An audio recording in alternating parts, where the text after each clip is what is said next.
బంగ్లాదేశ్లో హిందూ నేత, హిందూ సన్యాసి చిన్మయ్ కృష్ణదాస్ బ్రహ్మచారిని పోలీసులు అరెస్ట్ చేసిన సంగతి తెలిసిందే.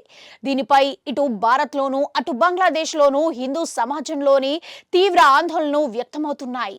అత్యంత సంచలనంగా మారిన ఈ వ్యవహారంపై AP deputy CM Pawan Kalyan స్పందించారు. అవును, బంగ్లాదేశ్లో చిన్మయ్ కృష్ణదాస్ బ్రహ్మచారిని బంగ్లా పోలీసులు అరెస్ట్ చేసిన సంగతి తెలిసిందే. ఆ దేశంలోని హిందువులకు పెద్ద దిక్కుగా ఉన్న ఆయనను అరెస్ట్ చేయడం సంచలనంగా మారింది. మరోపక్క ఆయనకు అక్కడి కోర్టులో బెయిల్ దక్కలేదు.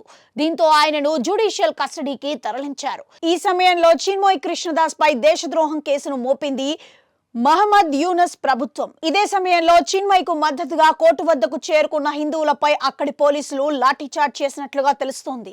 ఈ పరిణామాల నేపథ్యంలో ఉప ముఖ్యమంత్రి పవన్ కళ్యాణ్ స్పందించారు. ఇందులో భాగంగా ఇస్కాన్ బంగ్లాదేశ్ పూజారి చిన్మయ్ కృష్ణదాస్ ను ఆ దేశ పోలీసులు నిర్బంధించడాన్ని ఖండిస్తూ అందరం కలిసికట్టుగా పోరాడదామని పవన్ పిలుపునిచ్చారు.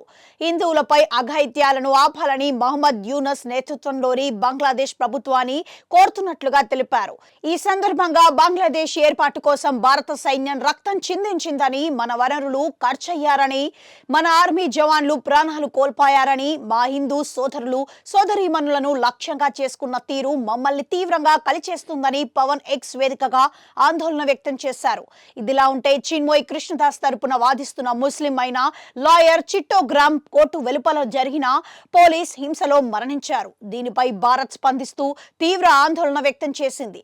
శాంతియుతంగా ఆందోళన చేస్తున్న హిందూ మైనారిటీలపై ఈ తరహా దాడులు సరికావని తెలిపింది.